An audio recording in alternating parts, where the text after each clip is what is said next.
This is Come Save Me, a Cailtin Dare FBI suspense thriller, Book 5, written by Molly Black, read by Caroline. Prologue. Only an hour to go on this death ride, Laverne Michael thought, as she ran her fingers through her straight brown hair, peering into the restroom mirror. Her hair was looking flat and lifeless because she hadn't had time to wash it. It had been an early start, and she'd been on the train all day, all the way from Saskatoon, Canada, down to her end destination of Minneapolis, USA. It had been a scary and stressful trip, which was why she'd privately nicknamed it the Death Ride. Unseasonably violent storms had battered the train, snow frosting the windows and shutting out the view so that it seemed they were riding through an endless tunnel of white. And even with the interior heating, the chill had blasted straight through the gaps and basically through her bones. She'd heard horror stories about trains being derailed as a result of piled-up snow on the tracks. One of the videos her friends had once shared showed that exact thing happening. The vision of that train, twisting upside down, in her memory at least, as it hurtled off the rails, was the stuff of nightmares.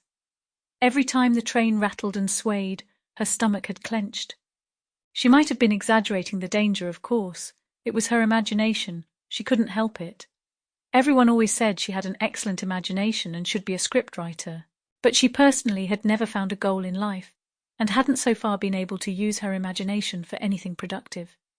She'd been fired from her waitressing job in her hometown, about 70 miles from Saskatoon, for being rude to a customer.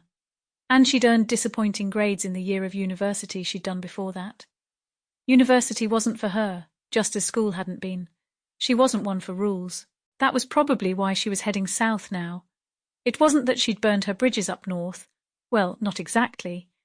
There had been the rudeness incident, and then other people in town hadn't wanted to employ her because there had been that totally unfair issue in which she'd been blamed for a cash payment going missing. That had been when she'd worked at a local clothing store.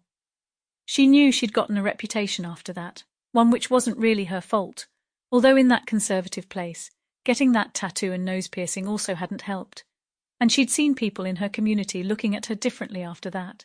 Or maybe it really was the disappearing cash, and that was why. But at any rate, Laverne had always felt trapped in the small town where she'd grown up, where everyone knew everyone else's business, and the whole place seemed to close in around her. She needed to spread her wings, to experience new things, to meet new people. She'd already met nicer people on the train than she'd ever found in her hometown, she thought, with a rebellious toss of her head as she took a drag. Sample complete. Ready to continue?